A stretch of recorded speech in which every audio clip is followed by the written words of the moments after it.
Welcome back to another episode of the Cape CopCast. I'm one of your hosts, Public Affairs Officer Lisa Greenberg. And I'm Officer Mercedes Simons. Together we make up the Public Affairs Office. And today we have Sergeant Gerry Buonocore. He is our FTO coordinator now. Yes, yep. Do you want to tell us a little bit more about your history at the department before we get into what you're doing now? Yeah, absolutely.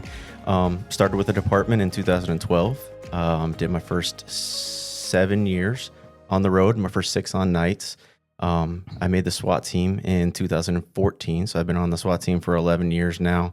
My first 5 years were as an entry member. The last 6 have been on the sniper unit, and the last 4 as the assistant team leader for the sniper element. Nice. I moved to narcotics in 2019, did 4 years as an undercover narcotics detective, and then got promoted to sergeant almost 2 years ago now. Did my first year and a half as a patrol sergeant, and just recently in March, I got moved to the professional development unit, and I'm the FTO coordinator sergeant. Nice. Yep. Do you like the change? I do. It's been awesome. It's been very rewarding. It's a lot of fun. Get to work with all the new people, and it's fun being able to see them come in, grow, and influence them early in their careers to try to get them started on the right foot. It's kind of interesting because your position prior to this, everything you've done has been really in the action, right? Yes, There's a lot of yes. SWAT, there's patrol, Yes. there's narcotics. You're Yes. really getting into like the dirty stuff. Yeah. And then you move into training. Yes. And you probably spent a lot of time in these 4 walls of the building and at the training center. Yes. Yeah. It has been an adjustment for sure. Yeah. Like you said, the majority of my career has really been, what you would consider traditional police work and really getting into things. So it's been a bit of an adjustment, taking more of a administrative role. But it's been a lot of fun. It's been a good adjustment. And I have my first kid coming on the way. Aw, So the congrats. timing couldn't have been better with the schedule change and having a little bit more normal hours with the little one coming. So Oh, yeah. That's awesome. yeah. Are you having a girl or a boy? a boy. Oh, Yeah. that's so exciting. Yeah, we're very excited. Yes, Another baby boy. Can confirm, boys are awesome. I'm very much looking forward to it. Yeah, That's awesome. But that makes you like the perfect person for the job with like all the life experience. You know, you've been in the field, you've done your time, you kind of know all the tactical elements of things. Because like I think one of the things that you have to do right when they get on the road is review body cam footage and stuff Yes, like that. So yes. you're probably the best person for the job to sit there and point out tactics of like, I'd probably do that a little bit different next time. Yeah. I have been very fortunate in my career to have a lot of experience doing a lot of different things, and it has given me what I would consider a wealth of knowledge in different areas of expertise. I've also had the privilege of working with some fantastic supervisors myself, people who really set me on the right path and showed me the right way to do things. So it's just good to be able to pass that knowledge along, really help these new guys, like I said, get off on the right foot and make sure they're squared away and ready for the challenges of the career that's ahead of them. Yeah, you kind of touched on it, but for people who don't know, what exactly is your current job and what do you do? So as the FTO coordinator, basically the new hires get assigned to me the day they're hired, and then they are directly assigned to me through their academy at the Southwest Florida Public Service Academy, through their pre-deployment phase here at the department, and then through their field training phase. So I have them from day one they walk in the door till the last day of FTO and get out ready to go on their own. So it's a lot of like we talked about, reviewing the work that they're doing. Their training officers complete a daily observation report every single day that they have their trainee with them. So every day I go in, I read those DORs, I check on what kind of calls they've been to, how they're handling certain types of calls, how they're doing and everything from their radio traffic to their driving to their officer safety. I review all that every day, and then we'll have like bi-weekly sit-downs with myself, the trainee, and the training officer, just to touch on anything specific that the training officer wants to talk about, or any areas that they could be improving in, the areas that they're doing really well in, just to get a better idea, a firsthand experience of how they're doing out there on the road. That's awesome. And for people, again, who maybe don't have a lot of knowledge of this area, the Southwest Florida Public Service Academy, that's like the schooling side of it. Then they come here and they have their department training, which kind of gets them introduced to how our department specifically functions, our specific things that we have to follow, and also gets them a little bit of an experience, prior to actually getting onto the road. Then they're in the car with their field training officer, really getting the hands-on experience before then being out on the road on their own. How long is that entire process? Yeah, it's a long process, and it can get grueling at times. So they start with the academy. That's usually about a 6-month period, depending on like holidays and schedules that the schools are in session. But that's about a 6-month period that they're in the academy. Once they graduate the academy, they go and take their state certification test. Once they pass their state certification test, they come to us. When they get here, like you said, they take that basic knowledge that they learned at the academy, and we just expand upon that, build on that, and really get them in tune with how Cape Coral Police Department does things, our department policies, our department procedures. So that's a 9-week course that they go to once they graduate the academy and come to us. We cover everything from reality-based training scenarios to the administrative side of things, how to work the computer programs that we work with out on the road. And we just recently added a few extracurriculars to our pre-deployment, which is why we expanded it out to 9 weeks. We're actually proud to say that we're sending our new officers out from pre-deployment already with their patrol rifle certification, their speed measurement certification, and CIT certified. That's actually so smart. I didn't know that, because when I went through, it was not that way. And that makes so much sense, because taking people off of patrol to go to these trainings, and that you might not get them because they're either full or it just didn't work out with everybody else's schedule. Because it's not, we don't have like 1,000 officers to switch around. And that was actually Sergeant Bean recognized that deficiency. Just like you said, we're sending new guys out on the road and then immediately having them put in for classes that take them off the road as they're just getting into their schedule and getting, into a routine with things and putting them in class. So we added that to our pre-deployment, so they hit the road running at this point. So once they finish pre-deployment with us, they go out into the official term for it is our Officer Training Evaluation Program, OTEP for short. That's their FTO program. They'll do 20 days of phase 1, which is where they're kind of just learning the job. They're more of the secondary officer. They're training officers, the primary officer, and they're learning, how things work out in the real world. Phase 2, they do another 20 days with a second FTO. That's where they're becoming more of the lead role. They take more of the primary officer role. And then after the 20 days in phase 2, they move to phase 3. In phase 3, they are, although we have a training officer riding with them in the car, they're there for observation only. The officer trainee is in charge of the calls that they go to, dispatching themselves to whatever it may be, and they handle everything from start to finish on the calls. The FTO is just there to kind of observe and rate how they're doing on those last 7 days. Once they finish those 7 days, they're ready to head it on their own. We do have a phase 4 FTO where we just follow up to them over the next few months, just make sure that everything's going well with them. If we need to get out there with them on a few calls, we do.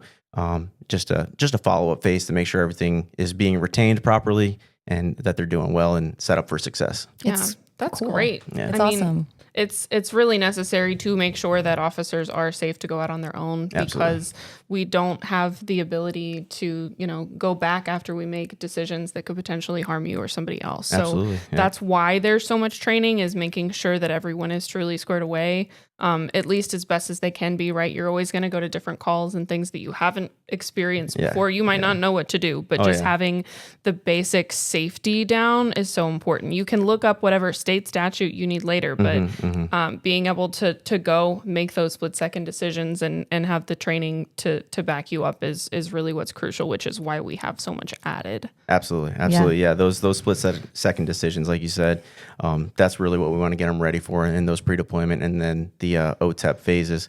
And like you said, Cape Coral Police Department does a phenomenal job of putting those programs in place and setting those guys up for success as they come out on their own. So. And I think it's important that people who, either have interest in being a police officer or even just people at home who are curious how the department works know how much training goes into this. Yes. Like this isn't Yeah. a thing where we get someone off the street and in 3 weeks they're on the road. Like this is an extensive process. There's a lot that goes into it. And there are times where people will graduate from the Public Service Academy. They'll come into our training. They'll go into the FTO part of the training and not make it. Yeah. And we have to dismiss them. Absolutely. Yeah. And it's like you said, it's a grueling process. And we do have high standards here at the Cape Coral Police Department. We want the best of the best. Our community expects that of us. And we want to make sure that we're putting the right people out there to get the job done safely and professionally. And that extended training does afford us the opportunity to make sure that, maybe somebody's really good in a classroom, but once they get out there and, you have to make decisions in an ever-evolving world, sometimes not everybody's cut out for it. And so there are times when we do have to dismiss people from the OTEP program. We always want everybody to succeed, and we try to do everything we can to get everyone to succeed.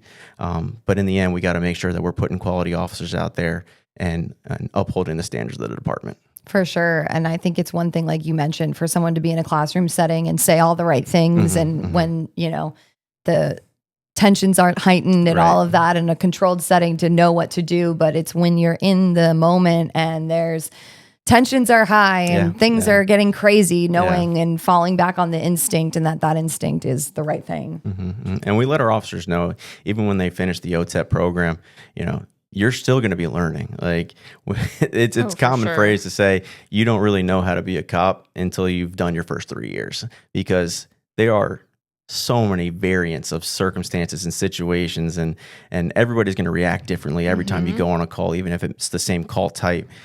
So having, the training is great, but there's nothing like that real world experience and getting out there and seeing how different people react to different circumstances. Absolutely. And it's so different. Like when I went through the academy and then we graduated, me and my buddy looked at each other. They're like, they're giving us guns now, because in the academy we had these blue training guns, and then all of a sudden it's graduation day and they give you your real gun, and we're like, they trust us with these now? It could be a real reality check. They hand you a badge and a gun, and it's an immense responsibility. There's a big difference between the book smarts and the street smarts. Absolutely. You can learn anything you want in the academy. You can be at the very top of your class, and you still might not be the best cop. And that's something that luckily I think a lot of people recognize for themselves. I don't know that there's a lot of people that we necessarily have to be like, you're out. Hopefully at least. We, like you said, there's a lot of self-reflection takes place when you're in that OTEP program and you're getting out there and you're experiencing, a lot of our guys come to us straight out of college and they don't really have any real life experience yet. And they get out there and they start experiencing things that they've never had, the opportunity to be placed in those kind of situations before in their life. So a lot of self-reflection takes place on that during that FTO OTEP phase. And, some people decide that it's just not for them. Yeah. I mean, it's a huge learning curve. Like sometimes the lights don't really turn on for a lot of people until 2-3 years. It's to feel truly comfortable, know that you're going to a call doing the right thing. Because you'll have you can be a cop at 21. We go to calls all the time. What does a 21-year-old have any business going to, this domestic with these 45-year-old married couple? They haven't been married, but yet they have to give them marriage advice and hope that people listen to them. It's finessing all of your communication skills that you might not have yet.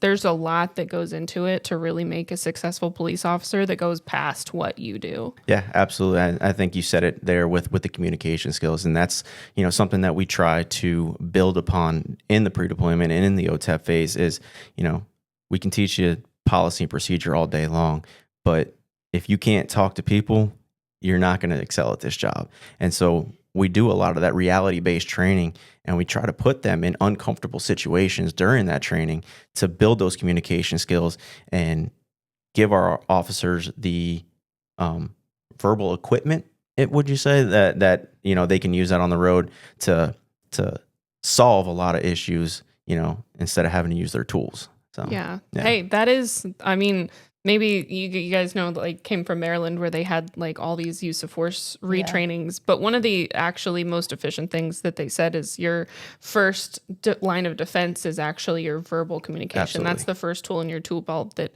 you should at least try to use. I mean, situation dependent.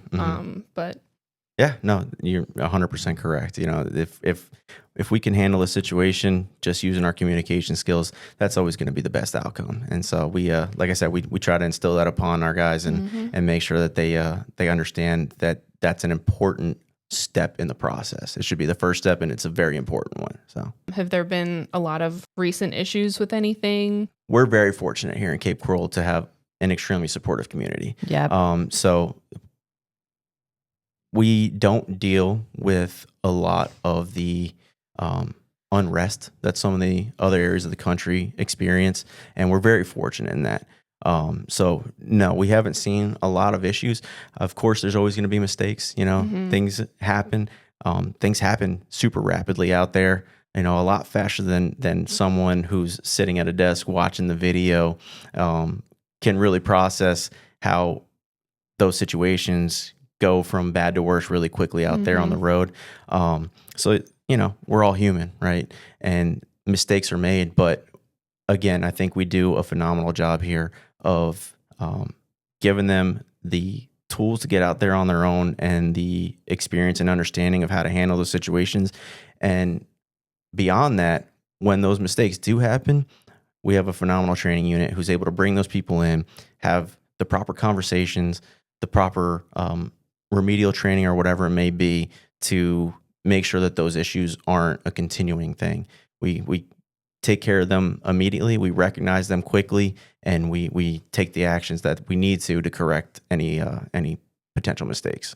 Yeah, that's great. That's so important. I think that you're out there doing a phenomenal job. I know it hasn't been too long, but having somebody who has like the ability to just communicate things, but also be transparent with everything, right? And to be straightforward. Hey, look, this needs to be fixed. I think having both of those, like mentorship, but also like kind of like a firm hand in what's going on, is really great. Absolutely, really absolutely, yeah.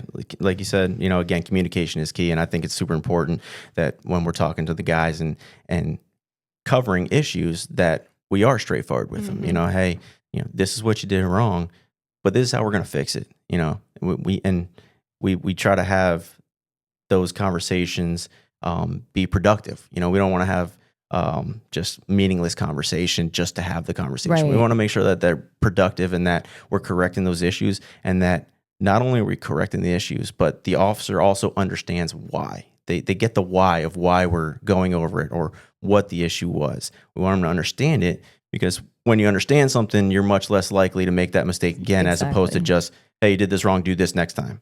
Well, if you don't understand why you have to do it that way next time, you know, you're more apt to make that mistake again. So that makes sense. Yeah. I do have a question. Is there anything you miss about kind of being in the action? Absolutely. Absolutely. Yeah. Yeah. I mean, it's always fun getting out there, you know. That's the great thing about being a cop is every day's different, right? You know, you never know what you're going to get into. You never know when that tone's going to go off and things are going to hit the fan and it's going to be time to use all those skills that you've been taught.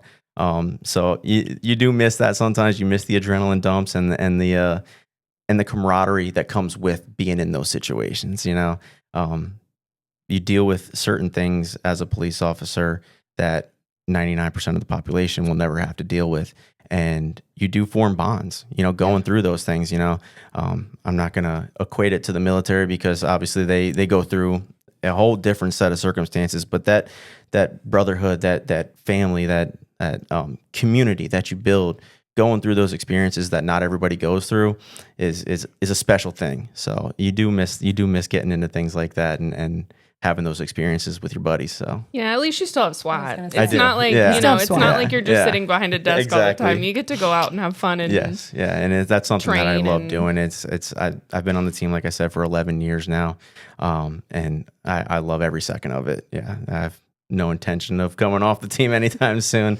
It's one of my favorite aspects of the department. You know, it's just another level of that brotherhood. You know, when you go through that physical training and those kind of scenarios with the SWAT team, you really build a bond, and we have a great team with great leadership, and it's a real joy, honestly. It's kind of like you got the best of both worlds. Yeah, I do. I would say that. Yes. Yeah. I've been very lucky in my career. So It's kind of a reality check, I bet, too, to be like, wait, now I'm in charge of all these people? Like, it kind of is like, oh, so I'm not the one that I'm in charge of them now. Yeah. That was when I first got promoted and I went out on my first shift as a patrol sergeant. That was a bit of a reality check. You sit there and you're just like, oh, man, when something goes wrong, I'm the guy that's going to come in and make sure that it gets fixed and everything is going right. And, it is a weight of responsibility. But luckily, like I said, I've had a lot of opportunities to do a lot of things with the department and gain that valuable experience. And even when you become a sergeant, we have a sergeant training evaluation program. So it's almost like an FTO for the sergeants. And, they go step by step with you on what you're going to encounter as a sergeant and how to handle certain situations. A big part of it as a sergeant is the administrative side. And a lot of people don't realize that. It's not just, you're out there, you're worried about your people, making sure that they're okay and they're safe and everything they're doing is what they're supposed to be doing. But the administrative side of it is a whole nother beast. There's a lot that goes on behind the scenes to make sure that things are running efficiently. And that's the big reality check as a sergeant is getting in the weeds with all that paperwork and realizing, oh man, yeah. I think that's probably like one of the biggest wake up calls to a lot of cops is it's like, oh, it's not just out there in the action doing this and that all the time. It is so much administrative paperwork. Yes. A call, you don't just go to the call and fix everything. Mm-hmm. You usually have to do a report after. Mm-hmm. And absolutely. So, yeah. But a lot of paperwork goes into police work that people don't realize. But it's important. Yeah. So very. Well, we appreciate you. Is there anything else that you were thinking of that you wanted to add in? No, not really. I appreciate you guys having me on. It was fun. I enjoyed it. So, Good. Yeah. See, quick and painless. Quick and painless. Yeah. We appreciate you being so willing to come on for sure. Absolutely. Thank you, guys. All right. Well, thank you so much. And thank you for listening or watching. And we'll see you next time. All right. Have a good one. Stay safe. Thank you for listening to the Cape CopCast, where we dive into the heart of the Cape Coral Police Department's safety initiatives, community relations, and the insightful stories of different officers that make up our department. Please like and share our podcast. If you have feedback, you can email capepdpao@capecoral.gov. And remember to follow us on social media. Our handle is @CapePD on all major platforms. Stay safe, stay Cape.